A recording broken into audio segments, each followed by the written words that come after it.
இன்றைக்கான வீடியோவில் என்ன நடக்குன்னு சொல்லிட்டு பார்க்கலாம். வீடியோக்குள்ளே போகிறதுக்கு முன்னாடி நம்ம சேனலை சப்ஸ்கிரைப் பண்ணிவிட்டு பக்கத்தில் இருக்க லைக் பட்டனை தட்டி விட்டுருங்க. வீடியோ வந்துட்டு நல்லாவே இருக்குது. சரி வாங்க வீடியோக்குள்ளே போகலாம். ஃபஸ்ட்டு சீனில் வந்துட்டு ஐஸ்வர்யாவை தான் காமிச்சிட்ருக்காங்க. ரியா கூட பேசிகிட்டு இருக்காங்க இல்லையா, நீ தான் எப்படியாவது வந்துட்டு ஒரு ஐடியா கொடுக்கணும் அப்படின்னு சொல்ல, என்ன பேசிகிட்டு இருக்கீங்க நீங்கள் எப்பேற்பட்டவங்க, எவ்வளோ பெரிய பிளான்லாம் போட்டு எல்லாரையும் வந்துட்டு அசால்ட்டாக வந்துட்டு தூக்கி போட்டுட்டு இருக்கீங்க. நீங்கள் இப்போ என்கிட்ட ஐடியா கேட்டுட்டு இருக்கீங்க. இங்கே பாருங்கள், நான் கண்டிப்பாக சொல்கிறேன், உங்களோட டேலண்டால் இந்த பிரச்சனையிலேருந்து உங்களால் கண்டிப்பாக வெளியில் வர முடியும் அப்படின்னு சொல்லிட்டு ஆல் தி பெஸ்ட் அப்படின்ற மாதிரி ஃபோனை கட் பண்ணிடுறோம். ஐயோ என்னடா இது, அம்மா வேறு நல்லா எனக்கு வந்துட்டு ஐடியா கொடுக்குறேன்ற பேரில் இப்படிலாம் சொல்லிவிட்டு அவங்க பாட்டுக்கு ஜெயிலில் போய் ஹாயாக உட்காந்துட்டாங்க. நான் தான் இங்கே கஷ்டப்பட்டுக்கிட்டு இருக்கேன். இவ வேறு ஒன்றும் தெரியாத மக்கா இருக்காளே, இப்போ என்ன தான் பண்ணுறது, அத்தை வேறு நம்ம இன்னும் இங்கே நின்றுட்டு இருந்தோன்னா சந்தேகப்பட ஆரம்பிச்சிருவாங்க அப்படின்னு சொல்லிட்டு இருக்கேன். ஐஸ்வர்யா அப்படின்ற மாதிரி அதுக்கேற்ற மாதிரி அபிராமி கூப்பிட இதோ வர்றத அப்படின்னு சொல்லிட்டு சும்மா தண்ணி இப்படி தொட்டு வச்சுட்டு காருக்குள்ளே வராங்க. என்ன ஐஸ்வர்யா அப்படின்னு கேட்க, ஒன்றும் இல்லை, ரொம்ப டயர்டாக இருக்குது, நம்ம இன்னொரு நாள் பார்க்கலாமா அப்படின்னு சொல்ல, இன்னும் கொஞ்சம் தூரம் தான், 1 கிலோமீட்டர் கூட இருக்காது, உட்காரு வந்துட்டோம் அப்படின்னு சொல்ல, ஐயோ என்ன சொன்னாலும் கேட்க மாட்டாங்களே, எங்கிட்டு போனாலும் ஆனால் ஓட்டா எப்படிப்பா அப்படின்ற மாதிரி ஐஸ்வர்யா காருக்குள்ளே ஏறி உட்காந்துக்கிற.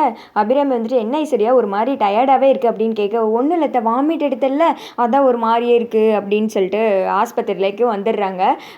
இந்த கேட்ட பார்த்தாலே பயமாக இருக்கே அப்படின்ற மாதிரி ஐஸ்வர்யா திகச்சு போய் உட்காந்துக்கிட்டு இருக்கா. வா என்ன இங்கே உட்காந்துக்கிட்டு இருக்க வா அப்படின்னு கூப்பிட, இல்லத்த ரொம்ப டயர்டாக இருக்குது அப்படின்னு சொல்ல, நான் வேணா ஸ்ட்ரெக்சர் எடுத்துகிட்டு வர சொல்லவா, விடமாட்டாங்க போல், நமக்கு பாடையை கட்டாமல் விடமாட்டாங்க அப்படின்ற மாதிரி ஐஸ்வர்யா, இல்லத்த நானே நடந்து வந்துடுறேன் அப்படின்னு சொல்லிட்டு ஹாஸ்பிட்டலுக்குள்ளே 2 பேர் வர்றாங்க. பார்த்தா அந்த இடத்துல உட்காந்துட்டு இருக்காரு. அதை பார்த்ததுமே அபிராமி ரொம்ப சந்தோஷப்படுறாங்க. போச்சு அருணா, ஐயோ ஒத்தாள்கிட்ட சிக்கினாலே நம்மளுக்கு வந்துட்டு பாடையை கட்டிடுவாங்க, இதில் 2 பேரும் போச்சு நம்மளை காணா புணமாக்கிடுவாங்க அப்படின்ற மாதிரி ஐஸ்வர்யா வந்துட்டு முழிச்சிட்டு இருக்காங்க. நீ எப்படி இங்கே வந்த அப்படின்னு கேட்க, நீங்கள் ஐஸ்வர்யாவை செக்க கூட்டு போகிறேன்னு சொல்லிட்டு இருந்தீங்களா, அப்போ அதை வந்துட்டு கேட்டேன், நான் வந்துட்டேன் அப்படின்ற மாதிரி சொல்ல, சரி வா உள்ளே போய் பார்க்கலாம், நீ எதுவும் பார்த்தியா அப்படின்னு சொல்லிட்டு அபிராமி கேட்குறாங்க. இல்லைம்மா நீங்கள் வந்ததுக்கப்புறம் பார்க்கலான்னு இருந்துட்டேன் அப்படின்றாங்க.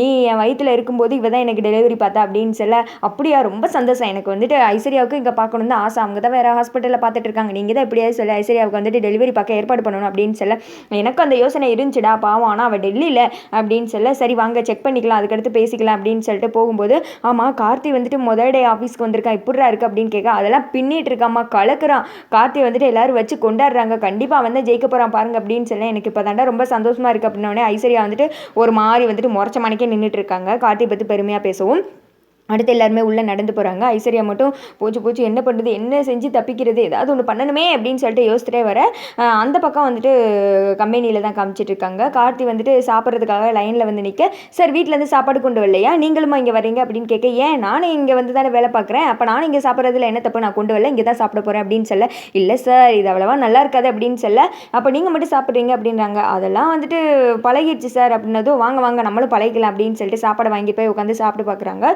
இது எப்படி இங்கே சாப்பிட்றீங்க அப்படின்னு கேட்க, நான் தான் சொன்னல சார் ஒரு 10 நாள் சாப்பிடுங்க அதுக்கடுத்து செட் ஆகிடும் அப்படின்னு சொல்ல, அதெல்லாம் வந்துட்டு சும்மா விட முடியாது, நீங்கள் வந்துட்டு வேலை செய்கிறதுலேருந்து 10 ரூபா பிடிச்சி தான் உங்களுக்கு அதை சாப்பாடு போடுறாங்க தெரியல, கேள்வி கேட்குறது உங்களோட உரிமை இல்லாமல் நான் எத்தனை டைம் இந்த கம்பெனிக்கு வந்திருக்கேன், ஒரு தடவை கூட சாப்பாடு இப்படி குறை இருக்குன்னு என்கிட்ட சொன்னதே இல்லை அப்படின்னு சொல்ல, எப்படி சார் சொல்ல முடியும், நாங்கள் மட்டும் சொன்னோன்னா அந்த காலி வந்துட்டு எங்களை காலி பண்ணிவிடுவார் அப்படின்னு சொல்ல, அவர் உடனே ஃபோன் போட்டு வர சொல்லுங்க அப்படின்ற மாதிரி சொல்ல, பக்கத்தில் இருக்க ஒருத்தர் வந்துட்டு வர சொல்ல, காலி அங்கே வந்துடுறாங்க.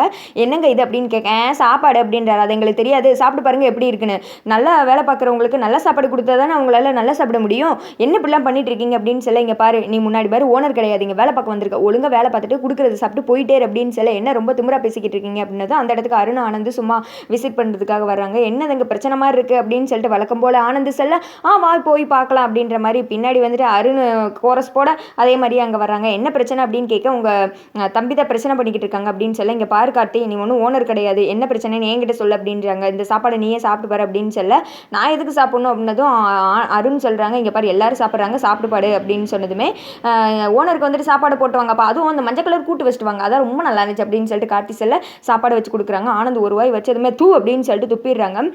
காளி என்னடா சாப்பாடு இது இப்படி இருக்குது அப்படின்னு கேட்க, சார் அவங்க வந்துட்டு இப்படி தான் சார் சமைக்கிறாங்க, கான்ட்ராக்ட் எடுத்தது சரியில்லை அப்படின்னு சொல்ல, அப்போ மாற்ற வேண்டியதானே அப்படின்னு சொல்ல, காளி வந்துட்டு சார் அப்படின்ற மாதிரி ஆனந்த பக்கம் இவங்க 2 பேர் தான் ஏதாவது தில்லுமுள்ளு பண்ணியிருக்காங்க அவளை, சரி ஏதாவது செஞ்சு அவங்கள மாற்றி விட்டு வேற கான்ட்ராக்டை கொண்டு வா அப்படின்னு சொல்லி நேராக கார்த்தியை வந்துட்டு அங்கே இருக்கிற லேபர்ஸ் எல்லாம் புகழ்ந்து தள்ளுறாங்க.